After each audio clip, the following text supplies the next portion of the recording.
উপস্থিত আছেন ক্যাপ্টেন ভগীরথ সাময়িক। উনি বিভিন্ন সময় বিভিন্ন কার্যক্রমে আমাদের সাথে থাকার, ওনার সাথে আমার সৌভাগ্য হয়েছে। এক্স প্রিন্সিপাল বিধানচন্দ্র ইনস্টিটিউশনের উজ্জ্বল সরকার স্যার, ডিপি ঘটকদার, বিশিষ্ট সিএ, এক্স চার্জ প্রদীপ ব্যানার্জি, এক্স সার্ভিসম্যানের পক্ষ থেকে দেবাশিস রায়, আমার অগ্রজ শ্রদ্ধাভাজন দেবাশিস রায়, আমাদের রাষ্ট্রবাদী ভাবধারার একজন অত্যন্ত আমার কাছের ভাই আরিয়ান বোরা, ডক্টর পার্থ সারথী আঞ্জা, professor central university Jharkhand, Pradip Das, অধ্যাপক কাজী নজরুল ইউনিভার্সিটি, সমীরদা, আর যারা আমাদের মঞ্চের নিচে রয়েছেন তাদের বেশিরভাগ মানুষের সাথেই আমার আত্মিক সম্পর্ক আছে। আর এই মানুষগুলোর সাথে আজকে সামনে দাঁড়িয়ে আমার বক্তৃতা করার কোনো অবকাশ নেই, কারণ দীর্ঘ সকাল থেকে উঠে 15 কিলোমিটার সকালে আর রাত্রে 15 কিলোমিটার পায়ে হেঁটে মানুষের আশীর্বাদ প্রার্থনার জন্য বাড়ি বাড়ি যাওয়া, এর মাঝে আজকে গাজন উৎসব লক্ষ্মীপুর, বামনাপাড়া, বিহারপুর, নডিয়া, নারায়ণপুর করে আপনাদের এসে এখানে পৌঁছালাম।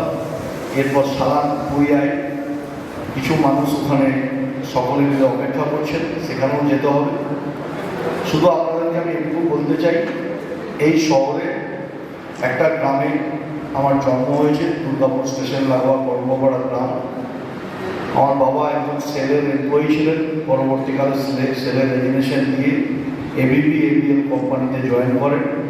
এই শিল্প শহরের একজন শ্রমিক পরিবারের সন্তান হিসাবে এখানকার স্কুলে পড়াশোনা করা এবং পরে বরজোড়া কলেজ থেকে স্নাতক হওয়া এবং বর্ধমান ইউনিভার্সিটি এবং পরে রবীন্দ্রভারতী ইউনিভার্সিটি, রাজনীতি করার অপরাধে বর্ধমান ইউনিভার্সিটি ছাড়া এবং রবীন্দ্রভারতীতে গিয়ে MA করা। সেখান থেকে সক্রিয় রাজনীতিতে যোগদান। আমি ভারতীয় জনতা পার্টি আমায় মনোনয়ন দিয়েছেন এই বিধানসভা কেন্দ্রে। আমি চাই আপনাদের প্রত্যেকের আশীর্বাদ। যারা মঞ্চে বসে আছেন আমার অগ্রজ শ্রদ্ধাভাজন, যেমন তাদের আশীর্বাদ আমার কাছে একান্ত কাম্য। মঞ্চের নিচে যারা রয়েছেন যে মানুষগুলো, তাদেরও আশীর্বাদ আমার আগামী দিন চলার পাথেও হবে, আমি এটা মনে করি। আমি দুর্গাপুর নগর নিগমে কাজ করার যেটুকু সময় পেয়েছিলাম 97 সাল থেকে, সেখানে কর্পোরেশনের বিরোধী দলের পক্ষে কাজ করার সময় যাদের যাদের সান্নিধ্য পেয়েছি, দুর্গাপুরের প্রাক্তন মহানগরী প্রতিম রায়, প্রাক্তন মহানগরী দিলীপ অবস্থি মহোদয়, তাদের সাথেও সাক্ষাৎ করেছি। তাদেরও অভিজ্ঞতা, তাদের কাছ থেকেও কাজ শেখার কিছুটা আমি চেষ্টা করেছিলাম। দুর্গাপুরে বীরভানপুর বিসর্জন ঘাটে যেখানে দামোদর আরতি হয় কাশীমণি, সেটা করার আমার উদ্যোগেই শুরু হয়। পরবর্তী পর্যায়ে এখানে সূর্য মন্দির তৈরি করা, দুর্গাপুরের বিভিন্ন রোটারি স্বামী বিবেকানন্দর মূর্তি, নেতাজি মূর্তি, বিদ্যাসাগরের মূর্তি স্থাপন করা এবং শহরের মধ্যে রোটারিগুলোকে সৌন্দর্যায়ন করা একটা চেষ্টার কাজ আমাদের পক্ষ থেকে হয়ে থাকে। স্বপ্ন উড়ান বলে একটি NGOর সাথেও আমি সরাসরি যুক্ত আছি। তার মাধ্যমে কোভিডের সময় আমি দুর্গাপুরের প্রতিটা মানুষ, 43টা ওয়ার্ড এবং 3টে অঞ্চলের মানুষের কাজ করার সুযোগ আমি পেয়েছিলাম। সেই কাজে নিজেদেরকে নিয়োজিত করেছি। আগামী দিন বহু কাজের পরিকল্পনা আপনাদের মাধ্যমে, কারণ এই শহর প্রাণের শহর দুর্গাপুর আপনারা যেভাবে দেখেছেন, আপনারা যেভাবে দেখতে চান, আপনাদের মতামতকে গুরুত্ব দিয়ে আপনাদের আগামী দুর্গাপুর কেমন হওয়া উচিত সেই গুরুত্বকে আরোপ করে শিল্পক্ষেত্র, কৃষিক্ষেত্র থেকে শুরু করে সাংস্কৃতিক কৃষ্টি প্রতিটা জিনিসকে দুর্গাপুর শহরের অঙ্গাঙ্গি মানুষগুলোর মাধ্যমে ধরে রাখার যে প্রয়াস, সেই প্রয়াসে আপনাদের আশীর্বাদ নিয়ে অগ্রগণ্য ভূমিকা নিয়ে কাজ করতে চাই।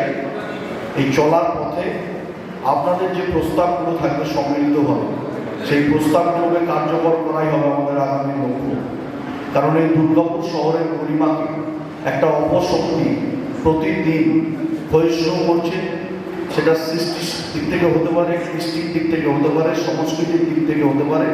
প্রতিটা ক্ষেত্রে এই শহরটাকে কেমন একটা অন্য সংস্কৃতির ভাবধারায় যারা পৌঁছে দেওয়ার চেষ্টা করছেন তাদের বিপক্ষে দাঁড়িয়ে আর আপনাদের মতামতকে সুনির্দিষ্টভাবে কার্যকর করার জন্য যদি সুযোগ আমরা পাই তাহলে সেই কাজগুলোকে মানুষের পক্ষে করা এবং মানুষের পক্ষে সওয়াল করার জন্য সেই জায়গায় পৌঁছাতে চাই। তাই আমার প্রতিটি গুরুজনদের কাছ থেকে আমার প্রয়োজন আমার আশীর্বাদ, যারা আমার সমবয়সী তাদের কাছ থেকে চাই শুভেচ্ছা, বাকিদের সাথে নিয়ে লড়াইটা লড়তে চাই। আর আপনারা যদি সঠিকভাবে তার মত পোষণ করেন এবং আপনাদের আশীর্বাদ আমি পাই, আমি স্থির নিশ্চিত এই যুদ্ধ আমরা জিতবই এবং এই অপশক্তিকে আমরা দমন করতে পারব। আজকের এই সভায় স্বস্বক্ষেত্রে যারা নিজেদের কৃতিত্ব তুলে ধরেছেন দুর্গাপুরের মানুষের স্বার্থে, দুর্গাপুরের মানুষের প্রয়োজনে নিজেদেরকে আপনারা প্রতিনিয়ত সেখানে নিজেদেরকে নিয়োজিত করেছেন, সেই মানুষগুলোকে আরও একবার আমি আমার অন্তরের অন্তঃস্থল থেকে প্রণাম, শ্রদ্ধা, কৃতজ্ঞতা, শুভেচ্ছা জানিয়ে আমি আমার কথা শেষ করছি। জয় হিন্দ, বন্দে মাতরম, ভারত মাতা কি জয়।